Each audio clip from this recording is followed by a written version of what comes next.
What's up, guys? It's your boy TTG here, back with another video. Today we're doing something a little different. As you know, the playoff rankings and the playoff bracket dropped yesterday.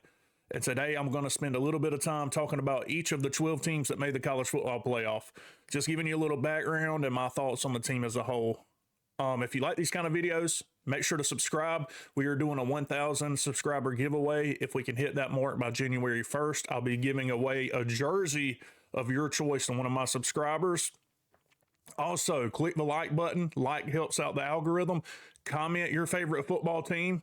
And click the bell notification to get notified when I subscribe. Without further ado, let's talk about these college football playoffs. We are going to talk about these teams in order from lowest seed from high seed to lowest seed. And starting off the video in that regard will be number 12, Clemson. Now, Clemson enters the playoff 10-3, and their losses are to Georgia, Louisville, and South Carolina, respectively. Their best win would be over number 8 ranked and playoff bound SMU, 34-31 in the ACC title game. The offensive charge is led by quarterback Cade Klubnik. On the season, he's passed for 3,300 yards, 33 touchdowns, and 5 interceptions. Klubnik seems to be gelling well with offense coordinator Garrett Riley and has gotten better throughout the season goes on. The rushing attack is led by senior tailback Phil Maffa. The running back has over 1,100 yards and 8 touchdowns. Quarterback Cade Klubnik can also provide a spark in the run game. He has added almost 500 yards rushing and 7 touchdowns to the total. The Tigers have 3 receivers over 500 yards each: Antonio Williams, Bryant Westco Jr., and TJ Moore. Williams also boasts 10 touchdowns on the season. Another threat to catch touchdowns is tight end Jake Brenningstool.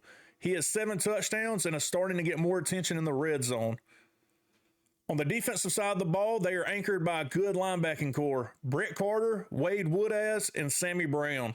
The secondary is tough as well, featuring safety Kylie Barnes and cornerback Avion Terrell. The pass rush is no slouch either. TJ Parker can really get after the passer with the best of them. He has 11 sacks on the season. The team is led by head coach Dabo Sweeney. Coach Dabo has 2 national titles and 9 ACC titles. He is one of the most decorated coaches of our lifetime and looks to play spoiler in this year's college football playoff. Next on our college football playoff seeds tier list is number 11, SMU. SMU enters the college football playoff 11-2. Their losses are to BYU and Clemson, both by 3 points only. Their best win is 8-4 Louisville. They lost a thriller in the ACC title game, and that is part of the reason they were able to stay ranked high enough to get a bid into the college football playoff. The Mustang offense is led by sophomore quarterback Kevin Jennings. The quarterback is a dynamic playmaker who can spin the ball really well. He has 3,000 yards passing on the season, 22 touchdowns, and 8 interceptions. The quarterback can also hurt you with his legs when needed. But the rush game primarily runs through senior tailback Brashard Smith, who has 1,200 yards and 14 touchdowns on the year.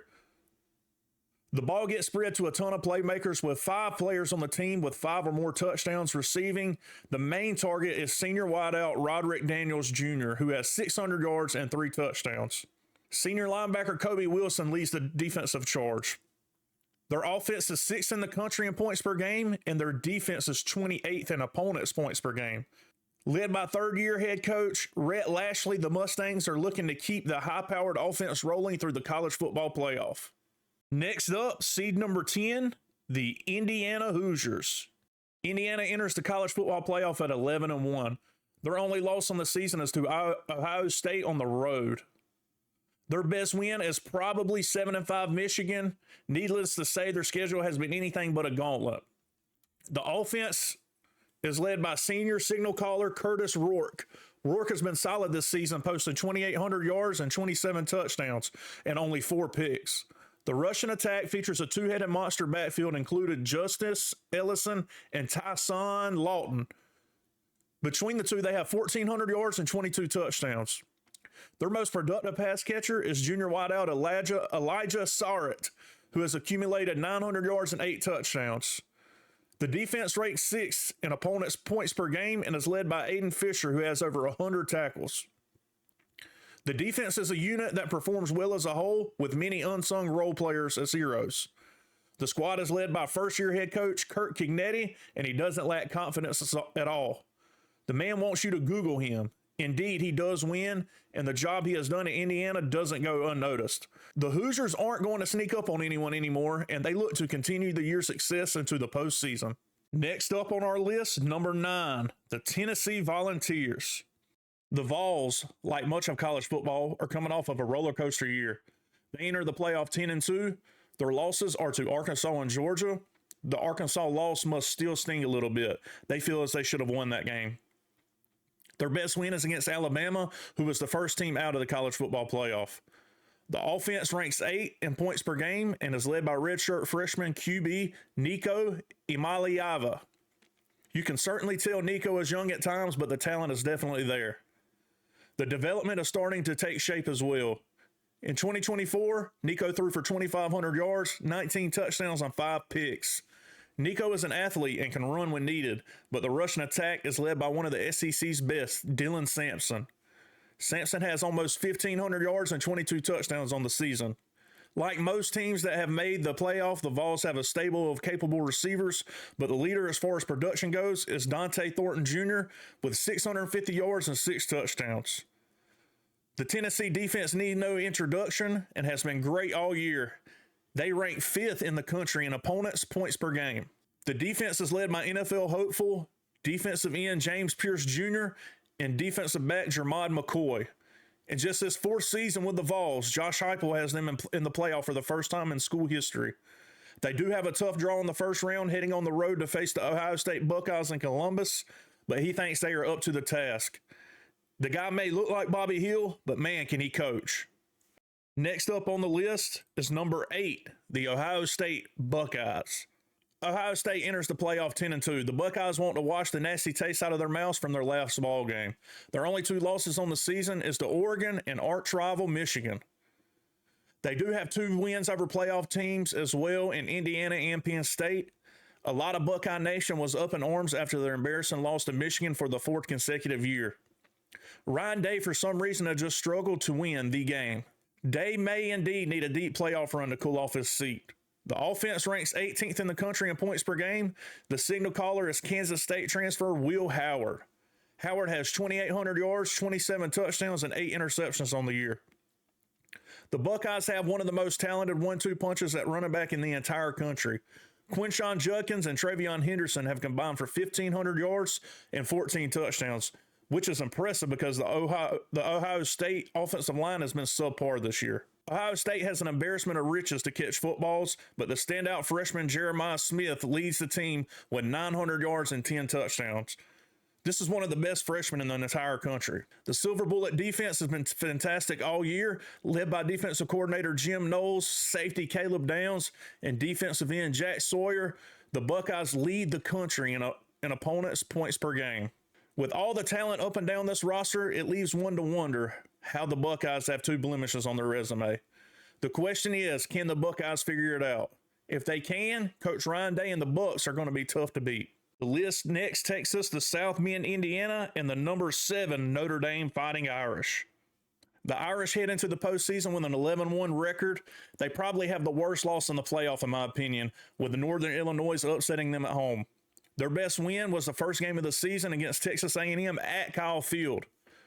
Early in the year, it looked like the Irish had missed on the evaluation of their portal addition at quarterback Riley Leonard. He has come along nicely, and head coach Marcus Freeman has benefited from the Duke transfer. Leonard has thrown for 2,100 yards, 16 touchdowns, and 5 interceptions. The Irish do a good job of asking Leonard to do what he is good at, and that is running the rock. Leonard adds 700 yards and 14 touchdowns on the ground. Jeremiah Love also can get busy in the run game. The tailback has 900 yards and 15 touchdowns of his own.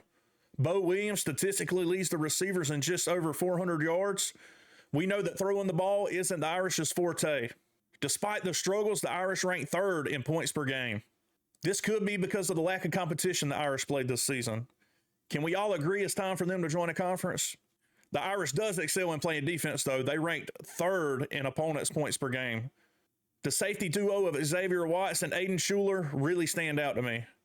They combined for 8 interceptions and almost 100 tackles. In his 3rd full season, head coach Marcus Freeman has the Irish playing their best football at the right time. Is there any way that the Irish can rise above the reputation of not being able to compete in the postseason? Only time will tell, but their playoff run will start with an in-state Power 4 conference member, Indiana. Next up, the number 6 seed, the Penn State Nittany Lions. The Nittany Lions have had what some would call an anticlimactic season. They beat who they should and lose games to the elite teams. Entering the college football playoff, Penn State is 11-2 with losses at the hands of Ohio State and the Oregon Ducks in the Big Ten title game. Both losses were close, but the Nittany Lions are without a signature win. Their best win is probably against Illinois. And while that may not be the greatest win, it is better than some of the other playoff entries' best win. The Penn State offense, which is ranked 25th in the country in points per game, is led by junior quarterback Drew Aller. The quarterback has thrown for nearly 2,900 yards, 21 touchdowns, and 7 interceptions.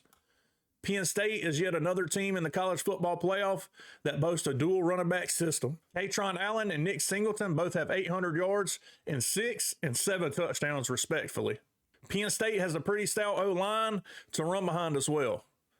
The receiving corps are led by senior do-it-all tight end Tyler Warren, who just eclipsed 1,000 yards receiving and 6 touchdowns. He has also added 4 touchdowns on the ground. On the other side of the ball, the Nittany Lions rank 8th in the country in opponents' points per game. The defensive leader, in my opinion, is Abdul Carter. The kid has a high motor and boasts 10 sacks on the season. The unit as a whole is one of the tops in the country. They will also need to keep this going if James Franklin wants to break the assumption that he can't win the big games. In Franklin's tenure, Penn State seems to win the games they should and lose all the big ones. Can they break the expectations this year? Next, we take a look at the great state and the Texas Longhorns coming in at number 5 in the playoff rankings. Texas is coming off a heartbreaking overtime loss in the SEC title game. The Longhorns, I'm sure, want to get a third contest and match up with Georgia.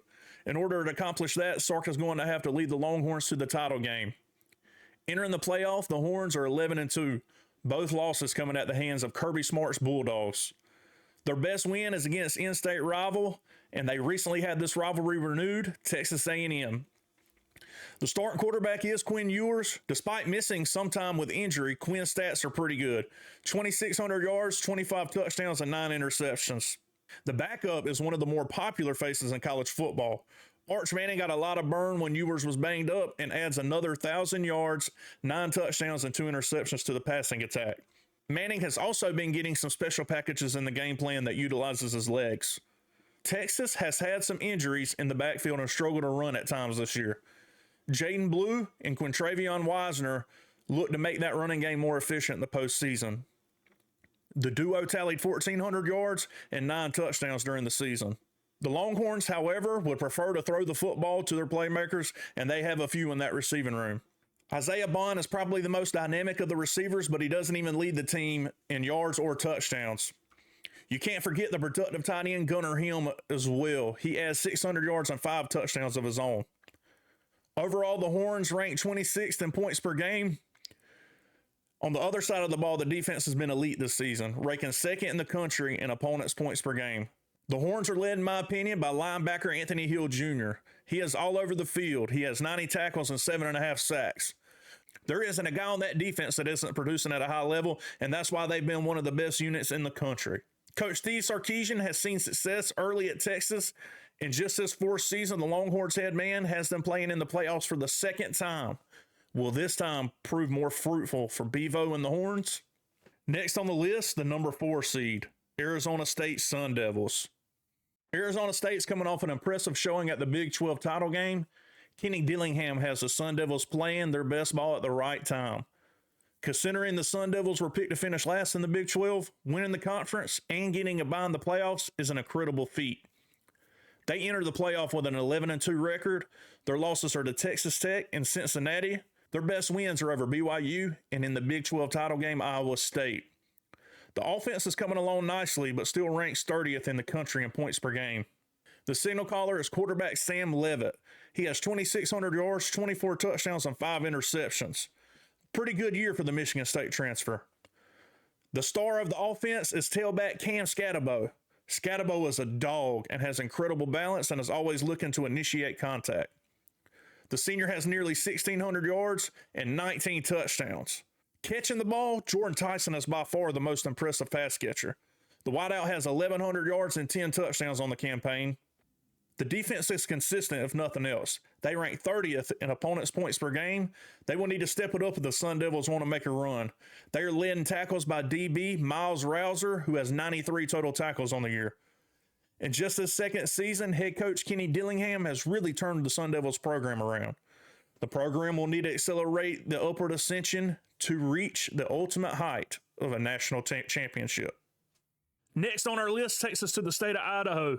Number 3, the Boise State Broncos. The Broncos have had a fairy tale season.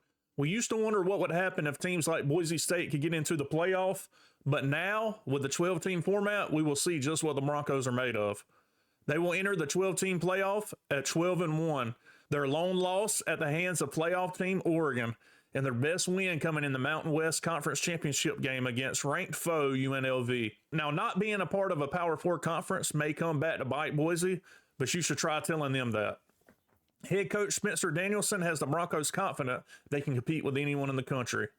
The offense ranks 4th in the country in points per game, and the quarterback at the center of it all is Maddox Madsen. He boasts 2,700 yards, 22 touchdowns, and 3 picks. The quarterback has been the definition of efficient this season, but the guy the offense runs through is Heisman hopeful running back Ashton Jeanty. This young man is having an incredibly special year, 2,500 yards rushing and 29 touchdowns. If these numbers sound absurd, it's because they absolutely are. I'll leave the Heisman debate to another video, but he is absolutely deserving of his trip to New York City. Cameron Camper leads the pass catching duties with 837 yards and 4 touchdowns. The defense hasn't been anything to write home about, but they seem to be improving as the season progresses. They rank 36th in the country in offensive points per game. Their pass rush is the most impressive part of their defense. They have 5 contributors with over 5 sacks, but the man leading the charge is defensive end Jaden Virginia Morgan with 10 sacks. The defense will need to take the next step if the Broncos want to hoist that trophy in late January. The Broncos are led by yet another coach early in his tenure. Spencer Danielson is only in his 2nd season at the helm in Idaho. This is a testament to Danielson's faith and hard work mentality. Never count out the Broncos. They looked very good against the best team in the country earlier this season. Next stop on our list is Athens, Georgia, and the number 2 Georgia Bulldogs. Early in the year, after the loss to Alabama, I thought Georgia was cooked. With a loss that early in the season and the treacherous schedule ahead, I found it hard to believe that UGA could rise and compete for the SEC championship, much less a playoff berth. Never doubt Kirby Smart. The Bulldogs enter the playoff at 11-2, with both losses coming on the road to Alabama and Ole Miss. They have some of the more impressive wins in the country, but by far the 2 best are the wins over Texas. The offense is ranked 29th in points per game, and they are led by NFL prospect Carson Beck at quarterback. The extent to which Carson Beck was injured in the SEC championship game remains unknown at the time of making this video. The Dogs could be forced to turn to backup Gunnar Stockton. Beck is by far the more experienced guy and has 3,500 yards, 28 touchdowns, and 12 picks. Beck at one point in the year was receiving harsh criticism from the fan base about his abundance of turnovers. Beck has seemingly turned the corner down the stretch of the season. Hopefully he can get healthy for a playoff run.